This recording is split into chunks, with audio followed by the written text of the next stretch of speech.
What's up, Poker YouTube? Welcome back to another How to Beat Live Low Stakes Poker video. Today's video, we're going to be taking a look at turn strategy and sizings, kind of in a more general sense, but I think you guys will get a lot out of this video if you're unsure what to do after you take action on the flop. So let's say it's a 2-5 game, and let's say everybody folds, we get to the cutoff, and we're both 1,000 deep or 200 bigs deep, so we're a little deeper in this particular hand. But this strategy will work fine if you have more standard stack sizes, like if you're around 500 as well. But yeah, for this particular example, I think the live games, sometimes we do tend to get a little deeper, especially in the 2-5 game. So get a limper. We raise with Jack 10 of clubs. And blinds fold. So get a flop of Queen 8-5. SPR is obviously very high here, well over 10. And our opponent is going to check to us. So in this particular spot, what we like to teach over at archcitypoker.com is when we have an opponent that limp calls or an opponent that just cold calls from out of position, especially if we're heads up, we like to bet range for small in these spots. Basically, it's operating under the assumption that our general population or our specific opponent, unless you know he is one of the rare very good players or very aggressive players, if that were the case, I might consider he wouldn't limp call, but let's say I thought this player could get really aggressive with check raises, I wouldn't mind checking back a hand like a gutter with backdoor clubs. There's just quite a bit of equity to realize there. If we turn a jack or 10, that's often the best pair against somebody that's perhaps a little wider and more aggressive as well. But that's very rare that opportunity arises. Typically, our opponents are going to play very straightforward, very passive. And if that's the case, we need to implement way more bet folds.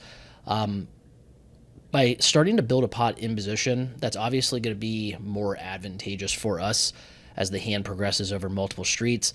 But really, we also get a really clear idea of where our opponent is right away in the hand. And it allows us to start setting up a perfect poker strategy for future streets, turn and river play. So we do decide to bet small here, a little bit less than third pot. And it's, if you go third pot, if you go 40%, even up to half pot is probably okay if you're deeper. But I do like to keep it a little smaller because what ends up happening is if you do face a check raise and it's obviously very equity driven or value heavy, it tends to be like a lot of 2 pairs plus. It could be in fact a queen though, like he could limp maybe like some queen jack, queen 10. That's a little bit rare. You'll tend to see more pocket pairs.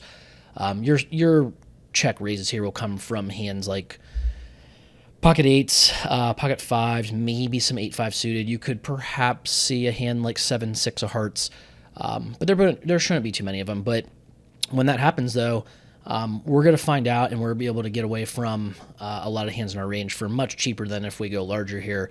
And when we go smaller as well, if they do just call, they're going to call a lot wider, and so it allows us to barrel wider and more aggressively ourselves when we do get to the turn. So our opponent does call here. What does that tell us? He's very likely capped on this dynamic board.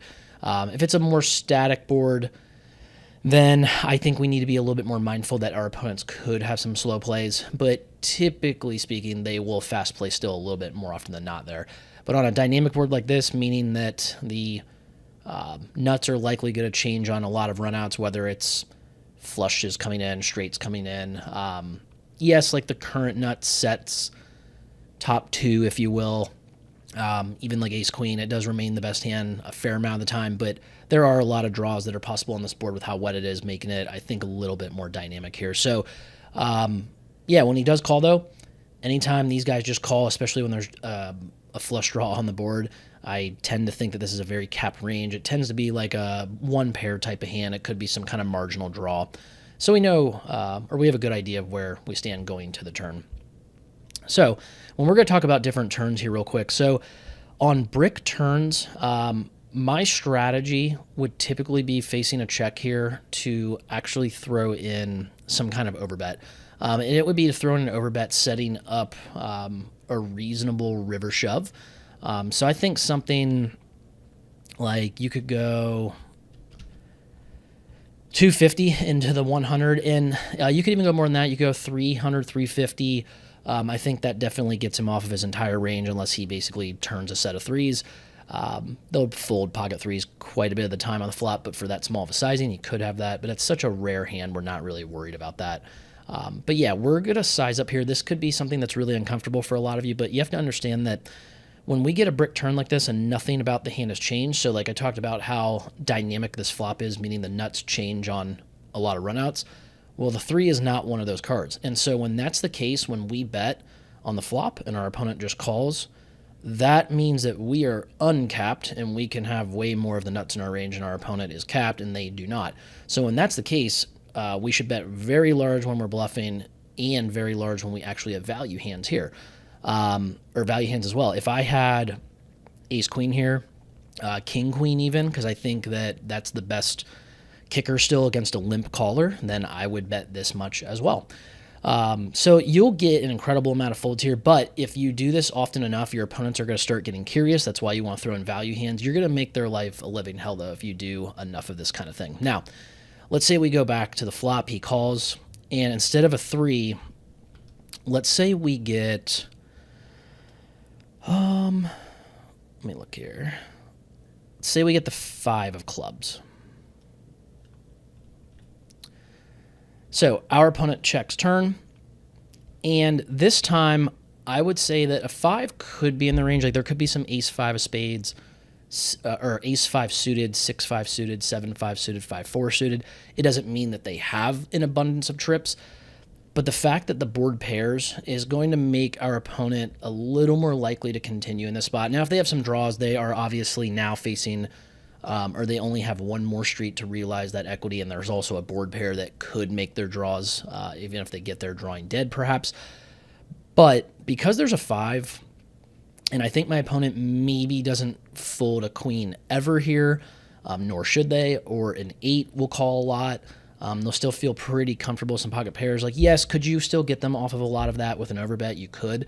But this would be a card, and a lot of times when you get the board pairs, if I think it's one that lines up with my opponent's calling range a little more, so that would be like the 5 of clubs, or even perhaps let's look at the 8 of clubs.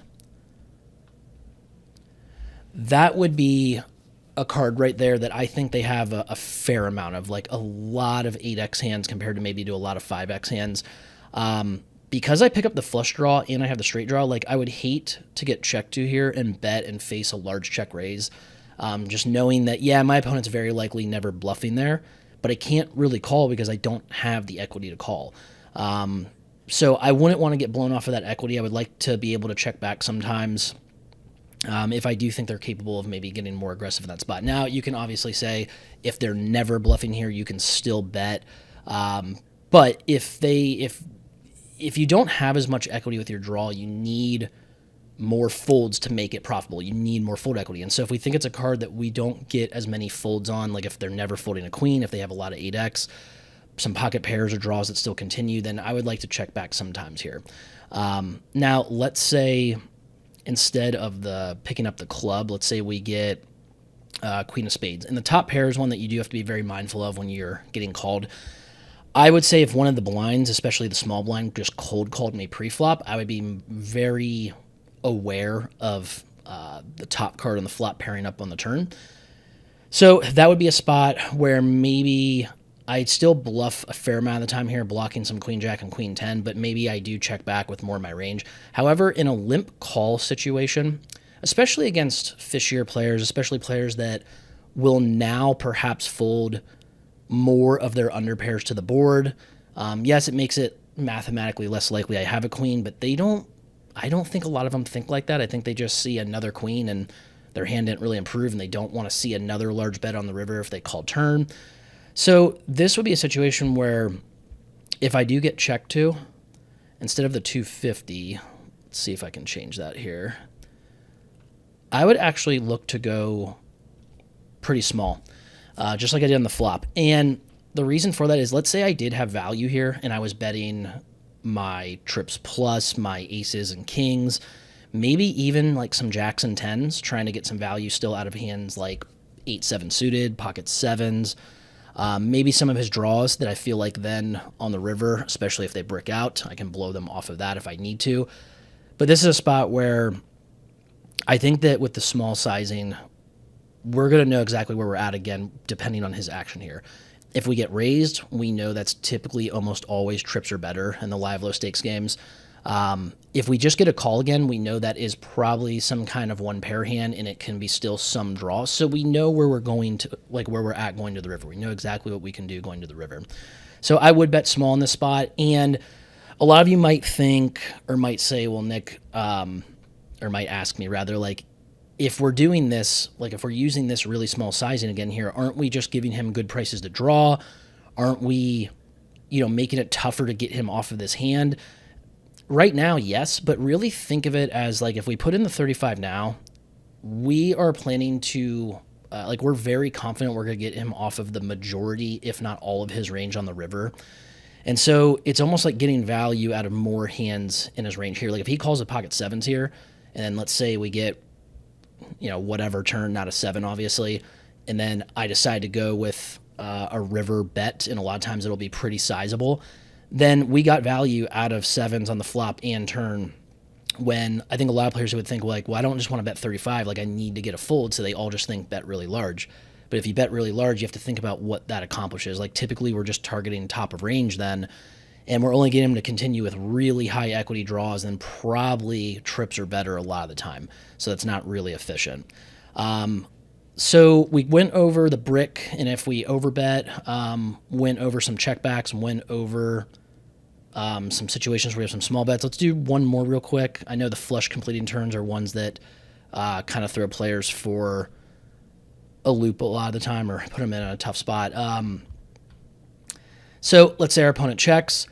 Similar to the last, or similar to the queen, flush completing turns, I think we also like to go really small.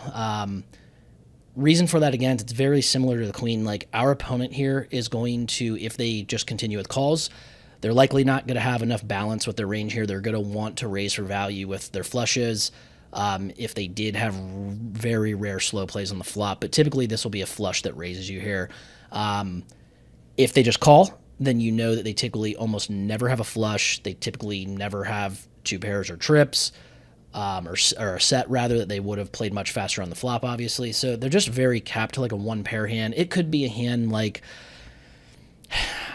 they won't have, it could be something like, if they limp call and they're wide enough, like 9 of hearts, 8 of spades, but they'll typically have a hand here like pocket sevens with a 7 of hearts, pocket sixes with a 6 of hearts, but they'll have like some one pair hands, maybe some one heart type of hands in their range. And you might say, again, are we allowing them to draw kind of cheaply here? Kinda, but not really. Like they still don't have that great of equity going to the river. And our plan, again, is now once they call, so let's say that we bet the 35 and our opponent does decide to call here, and this is how I'll kind of finish up the video. And let's say we get a 6 of diamonds and our opponent checks. Well, the thing now is, and this is kind of bonus like river decision, but you saw that all the turn decisions, and it's pretty simple how we would go about it with most turns. But here we would determine, once again, if we think about the story he's telling, like he just check called flop for really small, check called turn for really small, we get a 6 on the river. Now, could he have a hand like pocket sixes? Could there be like maybe a 6-5 suited in there that decided to get really sticky with the 5 and no heart in their hand on the turn? Maybe, but this would be a spot that I would determine that obviously we don't have showdown value, but betting small again doesn't really make a lot of sense because you're just enticing him to make some crying calls with some one pair hands. So this would be a situation where I'd say, okay, I know that you do not have a flush here, and you could bet something, and I know this could be really uncomfortable for a lot of you, but you could bet 500. You can even argue, honestly, going all in, or even something like 500 here is going to put them in a very dire situation. They are going to see that players really never do this. It's the most underbluff type of sizing and line ever. We bet all 3 streets, and we decided to put in the biggest nuclear bomb on the river, essentially. Your opponent's going to fold everything in the range, and they might even if they rivered, like, let's say somehow like 8-6 or 6-5, It's going to be really hard for him to call that. If they rivered a set somehow, like they may in fact call that, but they're going to put you a lot of times just on a hand that's better than theirs. So it's obviously one example with a few different examples of turns, but again, general turn strategy, general turn sizing, if you will, and some explanations of why we choose to do it this way. So if you guys have any questions or comments, of course, go ahead and let me know. Like the video, please subscribe to the channel. That really helps us out. And then visit us over at archcitypoker.com, where we will have much more content such as this. So I'll see you guys in the next video. Thanks.